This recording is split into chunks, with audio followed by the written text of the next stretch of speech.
Hello everyone, আসসালামু আলাইকুম। Welcome back to my channel.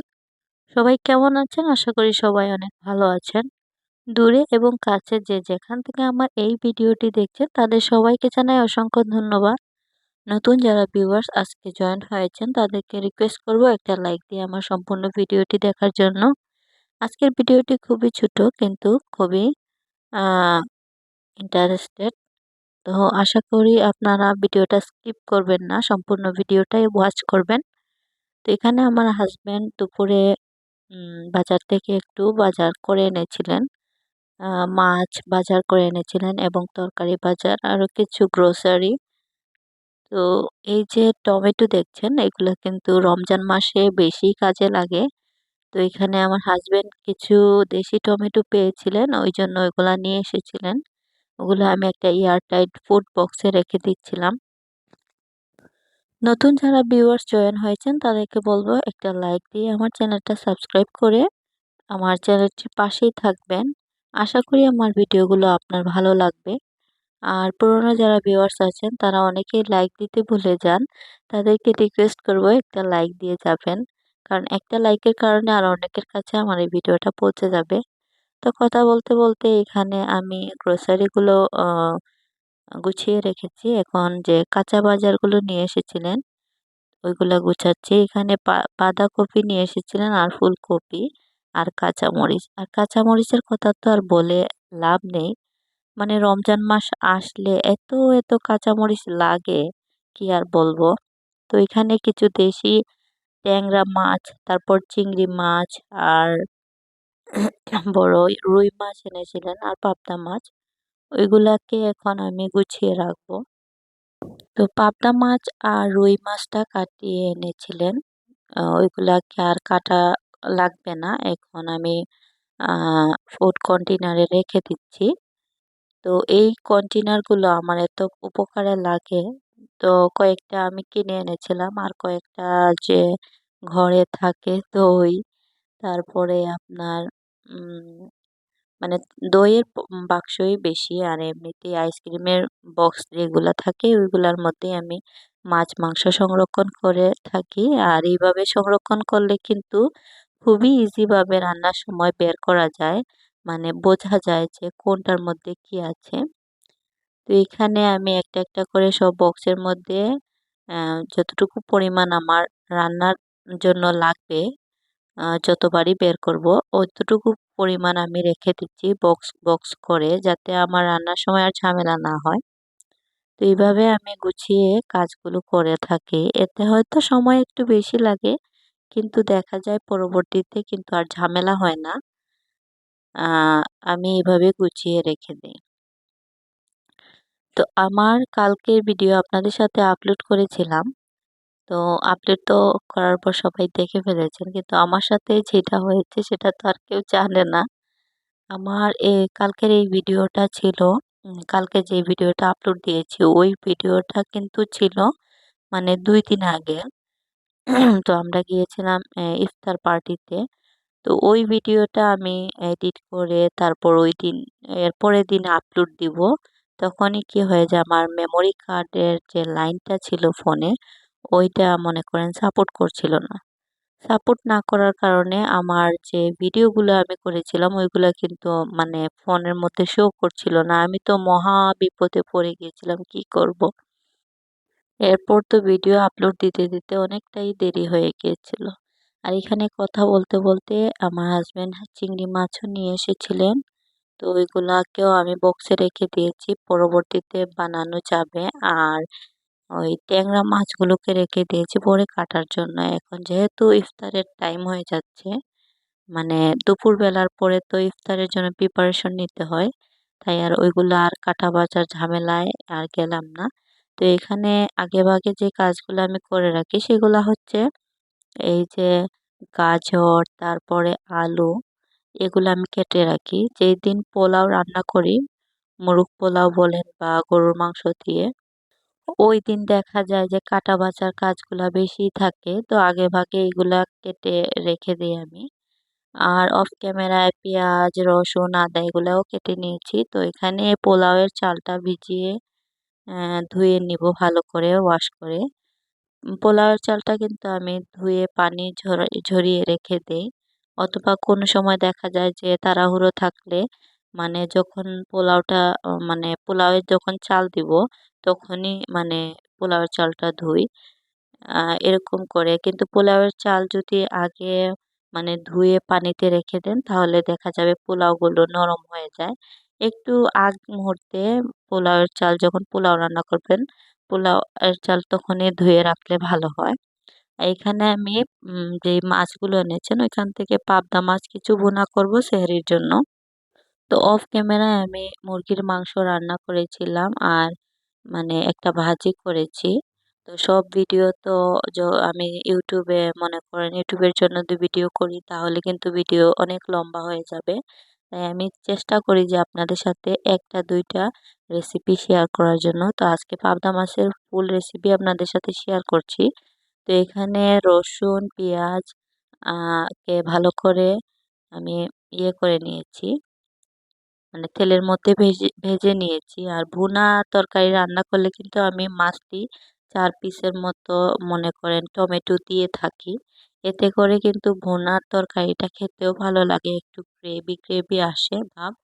তো এখানে হলুদ, মরিচ, তারপর ধনিয়া গুঁড়াও দিয়ে দিয়েছি পরিমাণ মতো।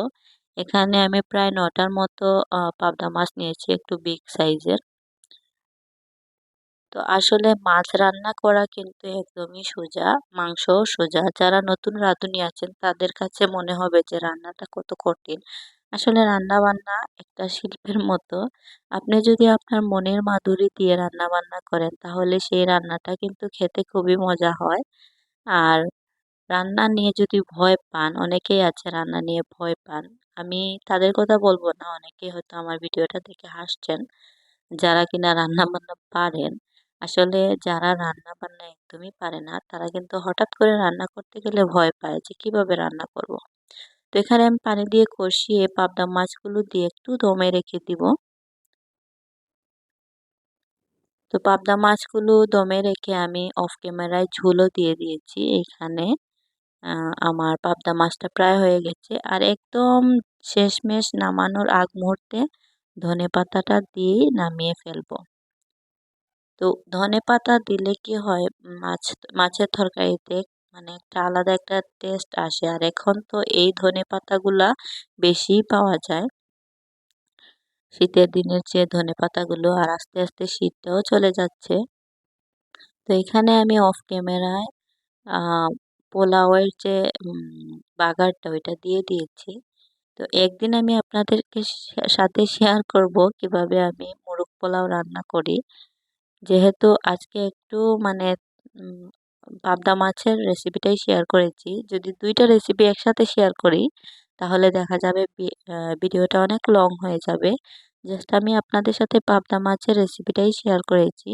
তো এইখানে আমি আ মাংসটা কষানোর পর এখানে আমি চাল, তারপর গাজর আর আলু যে টুকরো করে রেখেছিলাম ওইগুলোও দিয়ে দিলাম। তো চালটা একটু ভালো করে ভেজে নিলে কিন্তু পোলাওয়ের স্বাদটা আরো দ্বিগুণ হয়ে যায়। তো একটু ভেজে নিবেন, যারা পোলাও রান্না করেন তারা চালটাকে ভালো করে ভেজে নিবেন। তো আমি এখানে ২ টা আলু বুখারা দিয়ে দিচ্ছি। আর পোলাও রান্না করলে আমি আলু বুখারা দেই। আর এই যে কাঁচা মটরশুঁটি এগুলোও দিয়ে থাকি। এগুলা দিলে একদম মনে করেন আখনি একটা ফ্লেভার আসে। তো এখানে কিশমিশ দিয়ে দিব কিছু। আর যেটা আমি মাস্টলি ব্যবহার করি সেটা হচ্ছে ঘি। ঘি আমি ভুনা খিচুড়ি বলেন, পোলাও বলেন, তারপরে আপনার পাতলা খিচুড়ি ওগুলাতে দেই। আর এখানে কিছু দুধ জাল দিয়ে আমি পোলাওয়ের মধ্যে দিয়ে দিয়েছি। তারপর এখানে আমি পরিমাণ মতো পানি দিয়ে দিয়েছি। তো এখানে আমি কয়েকটা কাঁচামরিচ দিয়ে অফ ক্যামেরায় লবণও দিয়ে দিয়েছি। তো এখন এগুলা হতে থাক। অন্যদিকে আমি আমার যে কাটা বাছার আরো কাজ রয়েছে। যেমন ধরেন শসা, লেবু, ফলমূল। তো এগুলা আমি এখন কেটে নিব। তার আগে আপনাদের সাথে শেয়ার করছি এই যে একটা ডিশ প্লেট। এটা কিন্তু মনে করেন যে এ টান প্লাস্টিকের একটা, মানে কি বলে এই প্লাস্টিকের নাম? মানে এত সুন্দর লেগেছিল আমি কিনে নিয়ে এসেছি। তো এটার প্রাইস হয়েছিল 140 টাকা।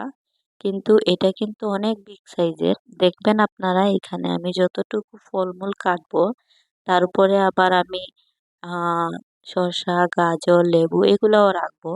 তো অনেক সময় দেখা যায় কি একটা প্লেটে শসা, একটা প্লেটে মানে লেবু, তারপরে আলাদা আলাদা প্লেট করে আপনার ফলমূল কেটে রাখতে গেলে দেখা যায় অনেকগুলো প্লেটে সার্ভ করতে হয় আর টেবিলটাও মানে একদম ভরে যায়, অন্য কিছুর জায়গায় হয় না। তো সেক্ষেত্রে এরকম একটা বড় ডিসপ্লেতে যেদিন মনে করেন একটু ঝামেলা, ওই দিন মনে করেন একটা ডিসপ্লেতে সবকিছু নিয়ে নিলেন তাহলে আর ঝামেলা হয় না। তো এগুলা তো ইফতারের সময় প্লেটে দেওয়া হয় না, জাস্ট মনে করেন পরে খাওয়া হয়, ইফতারের মধ্যে খাওয়া হয় বা ইফতার করার পর এই ফলমূলগুলা খাওয়া হয়। তো টেবিলের মধ্যে থাকে। তো এগুলাকে আমি একটা প্লেটের মধ্যে সবগুলোকে আজকে মানে কেটে রেখে দিব, এতে করে আমার আজকের ঝামেলাটা কমই হয়েছে। তো আপনারা এরকম যদি ঘরে বড় ডিসপ্লে থাকে বা নাইবা থাকে তাহলে একটা কিনে নিবেন, এতে করে আপনাদের মানে কাজ করতেও সুবিধা হবে। আর ইফতার করার পর দেখা যায় কি অনেকগুলি থালাবাটি জমা হয়ে যায়।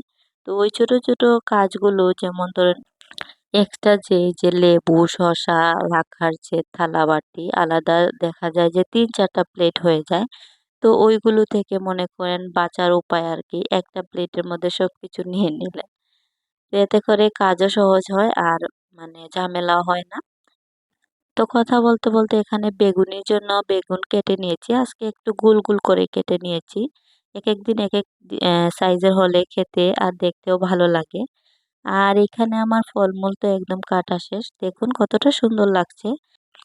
তো এখানে কিছু খেজুর নিয়ে রাখলাম। তো ইফতারের প্রায় মনে করেন যে 15-20 মিনিট বাকি, তখনই আমি ভাজা পোড়ার কাজগুলো করে থাকি। আগে থেকে করে রাখলে কি হয় মনে করেন যে ঠান্ডা হয়ে যায় আর মুচমুচে ভাবটা চলে যায়। তাই আমি চেষ্টা করি সারাদিনে রোজা রাখার পর সবাই যাতে ভালো মানে পরিবেশনটা পায় বা খাবারটা যেন গরম গরম পায়। সেই জন্য আমি ইফতারের 15-20 মিনিট আগে এগুলা ভাজা শুরু করি। আর দেখা যায় মানে আজানের 5 মিনিট আগে টেবিলে সবকিছু সার্ভ হয়ে যায়। তো দেখা যায় অনেক সময় কি হয় আমি ভাজতেই থাকি, আজানও পড়ে যায় কিন্তু সবার জন্য ঝামেলা হয় না, সবাইকে আমি দিয়ে দিই আগে ভাগে। বাট দেখা যায় আমি টেবিলে যেতে লেট হয়ে যায়। তো আজান অর্ধেক শেষ হয়ে যায় তখন আমি দেখা যায় টেবিলে যাই, কিন্তু আজান দেওয়ার সাথে সাথেই আমি পানিটা আগে খেয়ে ফেলি, তারপর ভাজা পোড়ার কাজ যদি কিছু থেকে থাকে ওই 2-3 মিনিটের ওইগুলা করে থাকি। তো এইরকম সব সময় হয় না, মাঝে মধ্যে হয়ে থাকে। তা আমার মনে হয় প্রত্যেকটা গৃহিণীরই এরকম মাঝে মাঝে এরকম ঝামেলা পোহাতে হয়, যে সবাই দেখা যায় টেবিলে চলে গেছে কিন্তু আমরা কিচেনে মনে করেন যে একটু কাজ থাকে, ওই আজানের টাইম পর্যন্তই আমরা কাজে থাকি প্রায় সময়। দেরি হয়ে যায় দেখে এখানে কথা বলতে বলতে আমি বেগুনিটাও দিয়ে দিয়েছি। তো বেগুনিগুলো কিন্তু আজকে আরো বেশি সুন্দর হয়েছিল, কারণ গোল গোল করে শেপ দিয়েছিলাম আর এত মুচমুচে হয়েছিল, একদম ফুলকো ফুলকো হয়েছিল। তো আমার হাজবেন্ড আবার এইভাবে মনে করেন যে ব্যাটার বেশি ঘন করে খেতে পছন্দ করেন না, একটু পাতলা দিলে ওনার ভালো লাগে। আর পাতলা দিলে আমার কাছে মনে হয় যে বেগুন বেগুন বের হয়ে যায়, মানে বেগুনগুলো যদি ভিতরে ঢুকে না ডয়ের ভিতরে তাহলে কিন্তু দেখতে ভালোও লাগে না। তো ওনার কথা হলো একটু কম দিব মানে বেটার। আর এখানে কথা বলতে বলতে আমি একটা বানিয়েছিলাম, আজকে একটা জুস বানিয়েছিলাম, সেটা হলো কলা আর খেজুর দিয়ে সাথে লিকুইড দুধও ছিল। তো তাড়াহুড়োর বশে আপনাদের সাথে আর ওইটা শেয়ার করা হয়নি, একদিন আপনাদের সাথে শেয়ার করব।